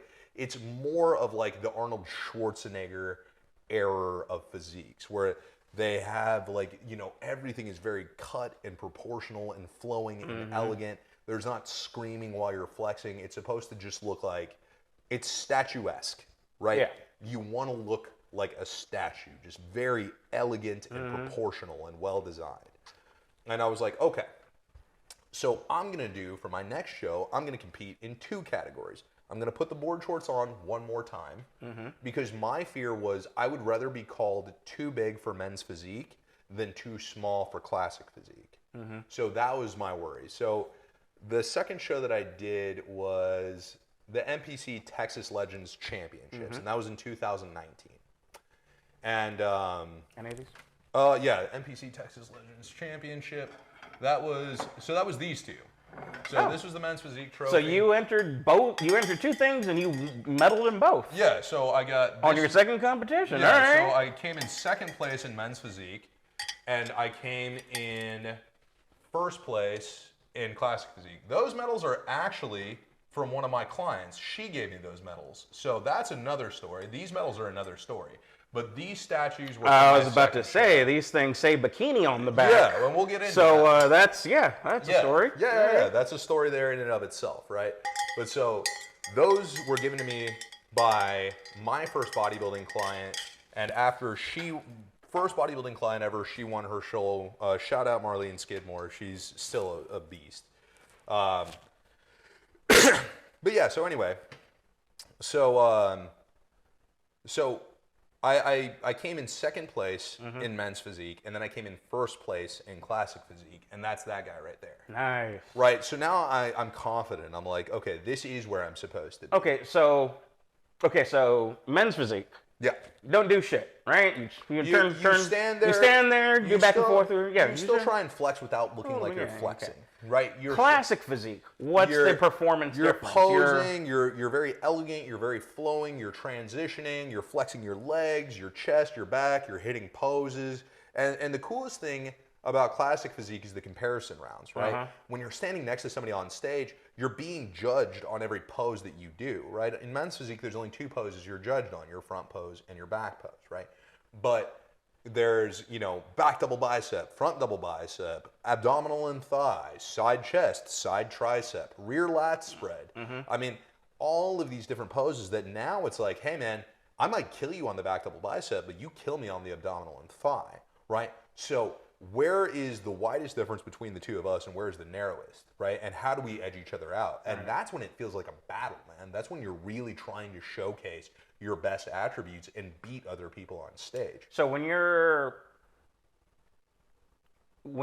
doing the same poses as somebody else, what are the judges? I mean, what's going through the judge's mind? Do you have any idea? Have you ever judged one of those? No, I've never judged one, man. But like every bodybuilder is a judge in their own minds, right? And we're all our own harshest critics too. Of course. So what they're looking for, like in a back double bicep, right? It's like you're looking at how the legs look from the back, and you're looking at how the lower back looks. Like, are you holding any water? Can you see any skin folds? Is there any fat? How dry? How conditioned? How much detail? What do your biceps look like from the back? What do your shoulders look like from the back? What do your traps look like from the back? How well are you holding that pose? Are you holding it or are you shaking? Because you haven't practiced the pose enough to really be able to hit it and control it and make it look easy, right? And so that's what they're looking at. And then they're comparing it to the guy next to you, and they're asking the same questions, right? And it could be something where it's like, all right, so, you know, on this guy, his back is a little bit wider, but this guy's got more detail, right? So this guy might have more size, but this guy's in better shape, conditioned, right? So he's leaner. So now what are we looking for at this show? Bodybuilding is very objective at its core. It's hyper objective. So a lot of guys, man, will leave bodybuilding shows feeling like they got robbed. It happens every single show. Because at the time, the judge just wasn't looking for what you had, right? The goal is to bring the best balance of everything. Size, symmetry, flow, composure, posing, muscularity, definition, all of this stuff, man, is a component, right? And then the posing it's like you're doing ballet after you've been throwing weights around for 9 months getting ready for this show, right? So it's very strange in that regard. But that's ultimately where I found my niche, was classic physique, because it gave me the ability to have that kind of like artistic flair with my physique and showcase the muscle that I'd been building for 10 years before I ever stepped on a bodybuilding stage. Yeah. Right? A lot of guys will make a mistake where they get into shape, they see the first set of abs come in, and they're like, time to compete. And it's like... and they walk in like... Yeah, it's like these guys are huge, right? Yeah. And that's what it takes, is it takes, a long time to build the size before you can rip all of the fat off and still have something left, right? These guys start seeing their first bicep vein, and they're like, now it's time for me to go into a 12-week diet, and they're emaciated. They don't have the size and the shape and the muscularity, man. So bodybuilding is 100% a marathon. It is not something that you can be competitive at quickly. You have to take your time. See, okay, so that takes me to one of the things that I hear the most, and I'm sure a lot of people hear this too, but one of the myths, and I'm hoping this is a myth, that when you see those bodybuilders in that shape, it's actually really unhealthy, because like dehydration and malnutrition, or the certain kind of diet they have to get their bodies into that cut shape. Is that true? Categorically. Seriously. It's categorically true. Really? You are not supposed to exist that lean, man. It is categorically true. I mean, like, dude, your body fat because you're like marathon and all this. I'm like, okay, so maybe that is not true, but it is. Okay. No, 100% true, man. You're not supposed to get that lean, because the thing is, right, is like, if you're training that way for a long time, like, as you get closer and closer to the end of a prep, man, you might look like a demigod, but you are fragile. I mean, like, dude, when I'm a week out from a show, if a light is too bright, it physically causes me pain. Really? You're at 3% body fat. Your body is eating itself, and then you got an hour of cardio to do. You're trying to peel off every bit of fat that you have, man. You cannot exist in that shape. Damn. That's why, I mean, like, look, man, like, I don't look bad right now. I know. But I don't look like I do when I'm on stage, and it's because That's true too. It's not possible to maintain that level of fitness, man. Right. You will eat shit if you try and hold on to that for too long. You cannot do it, right? So that's why we have something called peak week, right? Okay. Where you have pulled the carbohydrates down, and you pull the calories down, and you have pushed the cardio, and you push the pace and the intensity and all of this stuff so fucking hard for so long that now, when you have a little bit of carbohydrates added back in, your body comes to life. Your muscles erupt. Like you're just like super full and hard. And now you've got this amazing balance between like vascularity and density, and you have no fat on you. So you showcase all of that work, right? So bodybuilding is not a healthy sport, right? But fitness is a healthy lifestyle, right? So when I say bodybuilding is not a healthy sport, I mean that in the sense where it's like 3 weeks out of a competition season, man, you wouldn't recommend that to anybody. No doctor would be like, keep on pushing, right? But it is, the important thing to remember, man, is it is 3 weeks. My sport is far safer than something like football, and I'm not ragging on any football players, but like, well, I mean, the damage you do to your body, man, is incidental compared to like traumatic brain injury. Yeah. Right? Yeah, no shit. And if you do anything intensely, right? Like, I mean, soccer players are one of the most injured players on earth. They eat shit, and their resting heart rate is 30 beats a minute. Those guys are mad healthy, but the sport in and of itself is super damaging, right? So you got to pick your poison on there, but it is not a healthy sport towards the end, but it's an incredibly healthy lifestyle, right? So what's it like coming off of a competition to get your body back to what it's supposed to be? It's jarring, right? So to like when you are, there's no better feeling, right? So I won my second show right? I took first place in my second show. That's still fucking yeah, congrats, and man. I was super proud of that, right? Second show, first place. Yeah. First place in one, second place in another. Yeah, in the same show. So I was super, super proud of that, man. But when I got off stage, the prep was so rough on me. And I made it very rough on myself because I coached myself the second show. The first show I had a coach, the second show I coached myself. But so I'm eating like I had to make weight for the first time ever because for classic physique, there's a weight limit. I'm sure. And I could only be 197 pounds on stage. I typically walk around at 220, right? So that was a lot of weight for me to lose. And so I'm on the stair stepper for 45 minutes a day.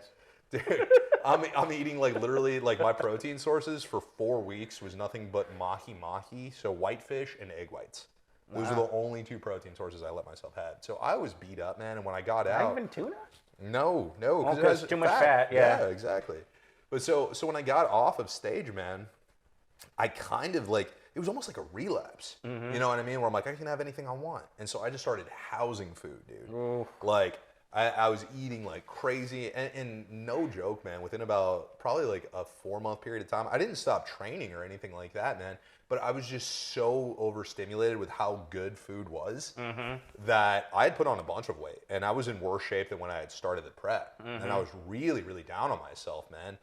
And you know, I kind of got like the inclination that I wanted to go back on prep, but that's, you know, then I had all of those like work experiences that were super crazy, you know, leaving one company that was kind of in a rough spot and going to another company that was in a rough spot. But in between those, I did compete again. And then, you know, like so basically when I started getting ready for this next prep, right, what happened was I got COVID-19. And I found out that I had COVID-19 the day before Christmas Eve. Right. So got COVID-19 and like, you know, obviously can't be around anybody. And this is right in conjunction with like Snowvid and everything like that had happened. So I'm locked down, man. I'm totally locked down. I can't go anywhere. I don't have shit to do. Why did we settle on the name Snowvid? Because it's catchy. Yeah. Like, give me one better name. I can't. I'm saying it's catchy, right? Yeah. But so I'm just kind of in there, man. Oh, in case anyone from out of state sees this and not understand what we mean by Snowvid, last year San Antonio got bitch slapped by snow, which is fucking rare. The last time we had snow like that was like 38 years ago. Yeah. Shut down the city for days. People lost power. It was We're wild. running joke for Texas and their failed power grid. Well, yeah, the power grid is definitely on us, but then when people are like, oh yeah, it's definitely like when Texans don't know how to drive in snow, it's like, no, man, like our roads are designed for 120 degree heat, right? So you put some sleet in there, it's a totally different like composition, man. It's wild shit. Yep. But I didn't say anything. I was just like, okay, we'll just wait until summer. Yeah, it will fall. But yeah, man. So I'm literally spending Christmas alone. I'm spending New Year's alone, and I'm just sitting here and I'm fuming, dude, because COVID took the gym away from me for a long time, and then the gym opens back up, and then the snowstorm shuts everything down, and then I get COVID, and so I've been out of the gym for probably 8 weeks or more at this point, and I'm livid, dude, because I had it in my heart that I was like, I'm gonna come back. Like, I'm gonna come back to the stage. I'm gonna be dominant. Like, I'm angry, man. Yeah.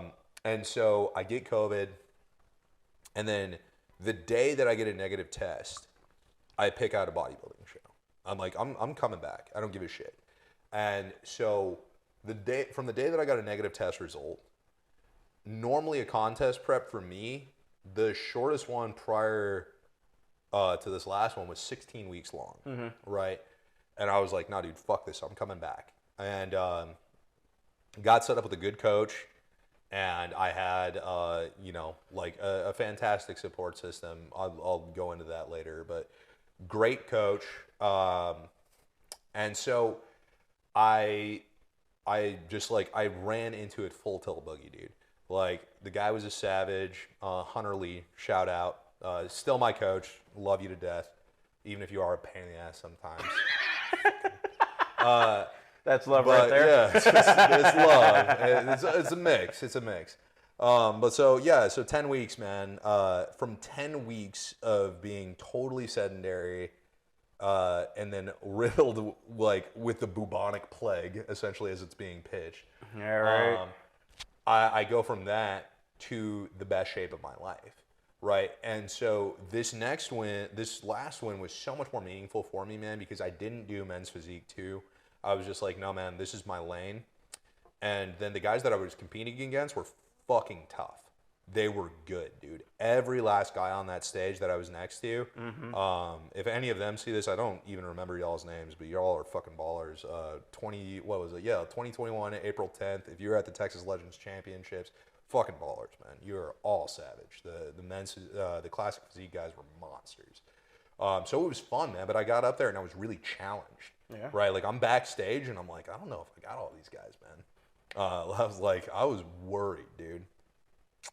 But more chaos comes from that, man. So like being a bodybuilder and a type 1 diabetic, it's not ideal.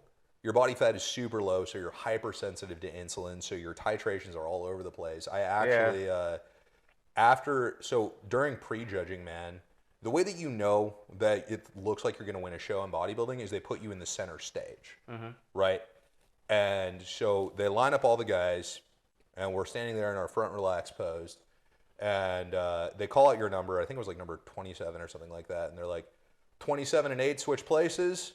And so you hold your hand up, you see who else holds their hand up, and then you switch places. The guy I switched places with was in dead center. They moved me to the center and did not move me again. They were like, he's got it. So I finished prejudging, man. I'm in dead center the entire time. And I get off the stage, and I text my girl. She's like, how did it go? And I text her. I'm like, I won. Like, I knew. I was like, I won. And I text my mom, and I'm texting my friends. I'm texting everybody. I'm like, I won. And so we go back to the hotel room, and my coach is super fucking gassed up. He's like, hell yeah, man. You won. And I'm sitting there, man, and all of a sudden, my vision, it's like an old movie reel where it starts going like, dot, dot, dot, dot, dot, Oh, dot, shit, yeah.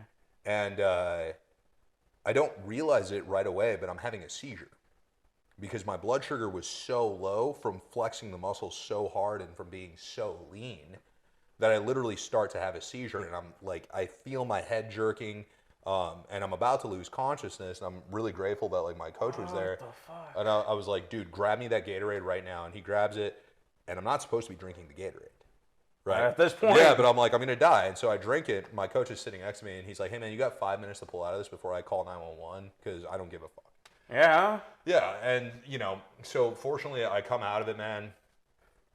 One of the scariest moments of my life, dude. I've never had a blood sugar episode that bad, and it was really, really nightmarish.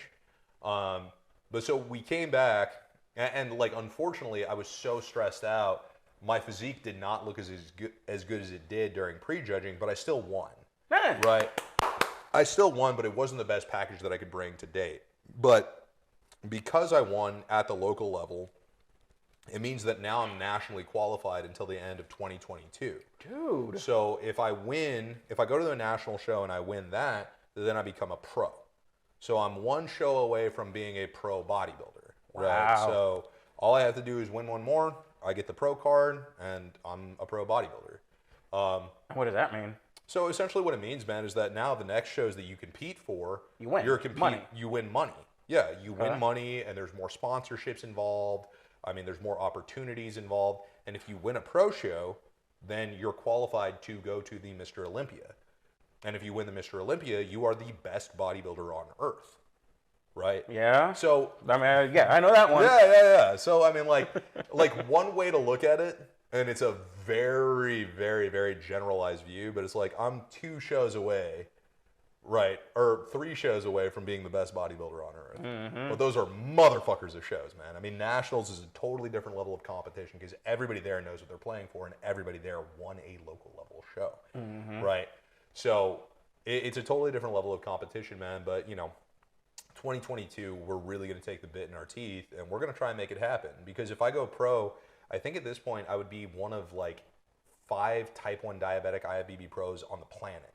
Wow. There's not a lot of us, man. Oh, no shit. Well, I mean, bodybuilding is hard as fuck as it is, man. But then, like, you throw in the fact that you don't have a functioning pancreas, and you're not able to control your own blood sugar. Like, you throw that in, then yeah. I mean, keep this in mind, guys. So, like, he has all this shit going against him, and still doing all this.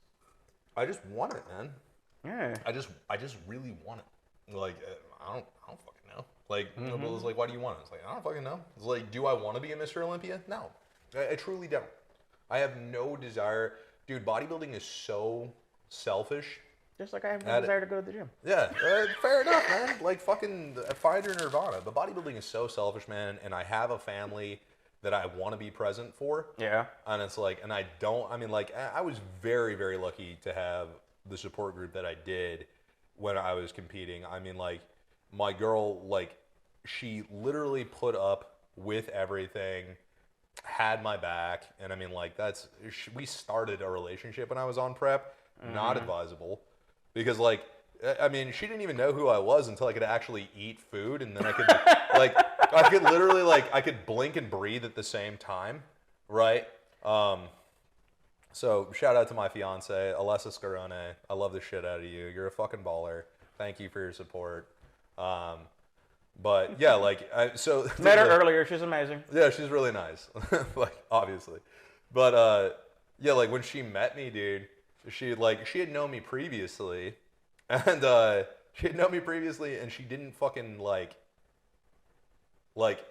she had known me previously, but never had really gotten to meet me. Because, like, when I met her the first time, I was in a relationship, and I'm like, oh, this girl is way too pretty. Like, if my girl sees me talking to her, there's no question about, like, I was just like, oh, we were just exchanging recipes. Like, fuck no, man. Fuck no. So I avoided her like the plague, because I'm a lot of things, man, but loyal is definitely one of them. So, yeah, you are. You know, like, I don't fuck around with that. You've always been a great friend. Oh, I appreciate it, man. Love you too, bro. You too. But yeah, man. So, like, fucking, you know, she met me on prep, and then, like, the day that, like, you know, we went through. She probably went through, like, what, like, fucking. I mean, essentially, like, the entire prep with me, man. Like, she was pretty much there from Jump Street. And I mean, like, kind of one of those things, man, where, like, when you know, as soon as I got back from my show, man, I proposed to her. I was like, because she fucking rode for it, dude. Yeah. And that shit was hardcore, man. Like, she was there. For which one? The return show? Yeah, for this last one. Yeah, so that's when I met my girl. And you know, like, wow, that's quick. Yeah, it was, man. But it's like, I've been around for a while, man. You know, like, it's not my first rodeo, and I saw something that I'd never seen before, and then it was like, and not only that, but she loved me when I was the most self-absorbed that I could possibly be, and she didn't even know what I was like with having a little bit of food in me. And then, like, it sounds fucking silly, dude, but it's 100% a real thing. Like, I have food in me, and now I'm, like, able to blink and breathe at the same time, and I'm talking with my hands because I have enough energy to move my arms outside of lifting weights. It's not surprising at all. After hearing what prep is like, no, that's not surprising whatsoever. And she was like, I'm pretty sure you're hangry the entire fucking time. 100%, dude. You're hangricidal. Like, it's different, man. You're ready to kill somebody. But, like, I mean, then, you know, like, actually being able to come online and be more present and be more human. She's like, you're like a totally different person. And I was like, well, fuck, I hope you still love me. And she's like, no, I love you a lot more. It's way different. Like, you're not such a pain in the ass, you know? No, you're not such a dick. Well, that's when you know, right? It's like, oh, Jesus, you said you love me when I was like that, when I'm literally a zombie. I was like, yeah, man, you know? So, I mean, life has been wild, man, but I'm happy to be here, and if there's anything that I hope anybody would, like, ever take away from, like, anything that I'm saying, man, it's just like, just don't give up. Like, just find something that gets your pulse up, man. And I'm not talking about working out. I'm talking about find something that you give a shit about enough, and then just beat the fuck out of it. And if you don't like your job, don't do your job. Like, there's other ways to make money, man. Like, find something that fucking sets your heart on fire, because if you don't, there's no point in doing this. Like, there's just not. No. Like, chasing those highs and lows, man, I know that makes me sound like a psycho sometimes, but it's like, but I keep finding sustenance in that. Like, I keep finding a way to, like, to turn that into a lifestyle that I'm happy living, and I don't just live for the weekends. Yeah. Right? Like, I'm psyched every day. And some days are better than others. Yeah, man, but it's like, I've got something that I'm proud of. And, you know. And this is why I started this too. You know, I was looking at 2020 and 2021, and you know, I saw it as the Great Reset in my mind. A lot of people were granted the opportunity to kind of reset where they are. I mean, being forced to stay at home all the time, you got a lot of time to reflect. Yeah. That's how I came to this. You know, it was just the only passion I've ever had is people's stories. Yeah. Listening to people, you know, listening to people talk about themselves. You find out so much.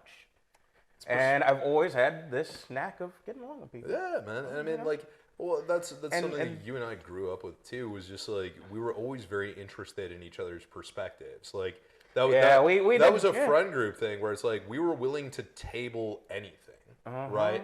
Where it's like, hey man, how do you feel about this chick that I'm dating? And be like, I'm gonna be honest with you, man, I don't like her. But it was good, man, and it wasn't just like, it wasn't that typical like toxic environment of people just shitting on each other. Like, there was always those genuine moments of sincerity where like you could broker anything. You could have any discussion with our group of friends, man. I think that like, and we still can, even though we've all, you know, gone apart and, you know, their families and, you know, life and everything. How long has it been since I've seen you in person? And we just talked for 2 hours or like an hour and 45 minutes with no hiccups. Yeah, no. Yeah, that's a very genuine thing. That's pretty rare, right? So it's like, it's true friendship. Yeah, it's being vulnerable, which is rare, and that's cool, man.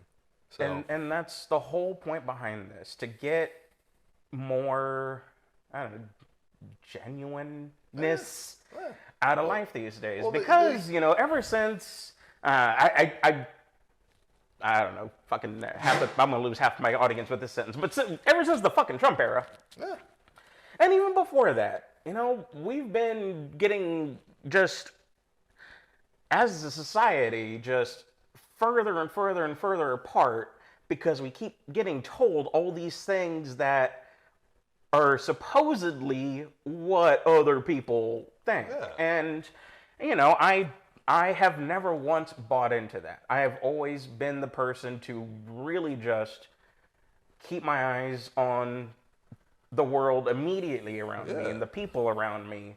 And that's where... People are mostly good. Yeah, people are mostly good. People are mostly good, and everybody's just trying to figure out what the fuck's going on. And the unfortunate thing about that need for clarification is dogma makes it way too easy, where if you're finger pointing at somebody, it's so much easier for me to say the fucking liberals or the fucking conservatives or the fucking Republicans, fucking Democrats. It's so much easier for me to say that than it is for me to really be critical of what it is that might be the actual problem, right? Because it shifts the onus off of me. It's on to another group completely. I've very easily identified you. And now, regardless of who you are or what you do, you are part of the problem while I remain forever blameless. And that's like, so I get it, man. It's the shit that's so designed to intentionally divide us. And I mean, like, for the love of God, man, I know you'll do this, but like, those different perspectives, those different opinions, when you can sit down across from somebody that you know is a good person, that has an ideology that conflicts with yours, you will find a gem there that's worth extracting. I did, actually. Well, my cousin and I over at Red Robin's a couple of weeks ago. Yeah? We had a real good discussion about socialism. Oh, shit. That was funny, yeah. Deep, yeah. Yeah. He was, you know, one of those, like, we started talking, right? And he, like, I just started a question and immediately, defense. Yes. Like, hold on, wait. Let me finish the question. And then I finished the question, something he'd never been asked. And then we finally, we got into a real conversation, which I want to, get him back on here and record. But, this is what I want. Because, the majority of humanity, the majority of people just want to be left the fuck alone and be let, they just want to have a good life. And my whole goal is to just remind people that we are people. Dude, and like, I'll say it until I'm blue in the face, man. Like, my only real discernible skill in life that's gotten me the house that we're sitting in and the car in my driveway and the food in my fridge has been giving a fuck about people, right? Like, it's listening more than I talk. Mm-hmm. That's been my only real marketable skill in life. And people are, like, in that experience, man, in listening more than I talk, it doesn't matter how at odds I am with somebody's ideology, people are mostly good. They really are. Mm-hmm. And the notion that mostly. Like they mostly, man, but that's the thing. The vast majority. The overwhelming majority of people are good, man, and that's why, like, I'm so critical of self-proclaimed misanthropics, where it's like, oh, don't make me go outside, there's people out there. And it's like, you know what, man? You know what? You fucking stay inside, because you suck, right? Like, if you don't want to deal with people, it's like, dude, you are a people. Like, and if you're that type of person, stay the fuck inside, man. We don't like, if that's how you feel, bro, if that's how you feel because you're so badass, live on your fucking island because you don't need anybody. Like, you're the fucking badass ex-CIA operative in the wood, chopping trees down and building the log cabin, living all by yourself. It's fun to Somebody joke, comes but down when to people actually live that way... Well, that's why we fucking idolize those people, man. Like, the Jason Bournes and the fucking, like, I gave that life up a long time ago. I said I would never do this again. It's like, we need you for one more mission. We idolize those people, man. Hell yeah. Because nobody's that guy. That guy doesn't exist. It does. Bro, as somebody that has been in jail for a very minor offense, the worst thing they can fucking do is put you in solitary. Mm-hmm. Is put you by yourself. I would rather be in there with this screaming, detoxing meth addict than be alone. Like, in a cement room with no human interaction. Like, you go crazy. You do. It's why it's a punishment. Yeah. Right? But, like, honestly, man, I'm super gassed up about this podcast. I really like the objective of it. And, I mean, like, if anybody can pull anything of value out of this, man, like, fucking hit me up. I'm available for online bodybuilding coaching, lifestyle coaching. If you need a gun, come and see me at adlbridgeandco.com. I do. I don't own one yet. I'll get you taken care of, man. But yeah, come and see me at Adlbridge, 7080 San Pedro Avenue. Hit me up on my Instagram, michael.w.littlefield, if you have questions about personal training, diet, coaching, anything like that. Also check out my girls page, Scarone Fitness. She does the same thing that I do, and she's really fucking good at it. She's going for her master's right now. That's why she's not here. She's studying for finals. Nice. But yeah, man, I'm like, thank you so much for having me on, bro. Thank you so much for volunteering to be the first one. Yeah, man, I'll be the second too if you need it. Fuck it, dude. But well, I mean, honestly, this definitely is not going to be your last appearance. Hey, I'm happy to come back, man. Yeah, because I mean, I want to check out all the bodybuilding stuff that you do, like your next competition. We'll get into it. Or if you want to, I'll fucking follow you to nationals. Oh yeah, just. Like I said, Mike, how are you feeling? I'm hungry. Like I said, my goal is to capture life, to learn about the people that I share it with. I mean, the people that I share this planet with. Because, religions all aside, you never know what's out there. We're all living very different experiences, man, and there's value to everything you learn. Mm-hmm. Like, we're all living very different experiences. Yeah. So. Yeah, and, people, spiritual beliefs aside, the way I see it, we don't know what's next. Sure. So I want to learn as much as I can of what's now. Yeah, I hear you, man. I think that's I think that is a very worthwhile goal. Mm-hmm. And I'm glad that you wanted me to be a part of it, man. That was a lot of fun. Of course, man. Well, thank you very much. I appreciate it, brother. This will be up. Okay, so there won't be we'll work on a regular schedule. This is hopefully will go up today. The audio will definitely go up today once I cut out the part where we were, trying to reset. Where we're bashing, bashing a company that. Oh no, that's staying up. Yeah. Fuck. Fuck. Okay, well no, They're still on a resume that I'm using. You got to remind me of what company that one is. I can bleep that one out. Yeah. But all the other ones, don't fuck them. I'm gonna cut the videos down a little bit. The entire thing will be, I don't know. We'll see how this gets all cut up. I got 2 hours of footage. Tell them where they can find it. Where do they find it? YouTube, Spotify? Okay. YouTube, Spotify, Apple Podcasts, Google Podcasts, and a Facebook page that I have reserved and haven't set up yet. Holy shit. Well, we're really throwing it out there. Mm-hmm. Let's go, baby. I love it. I finally found the thing I'm passionate about. Well, let's fucking go. I like it, man. And then once I get up and running with mine, I'll get you on there too. Yeah. That'd be great. Oh, yeah. All right, man. Well, I fucking love you, dude. Love you too, man. Oh, yeah. Thank you so much for all this. Yeah, of course, buddy. Literally any time.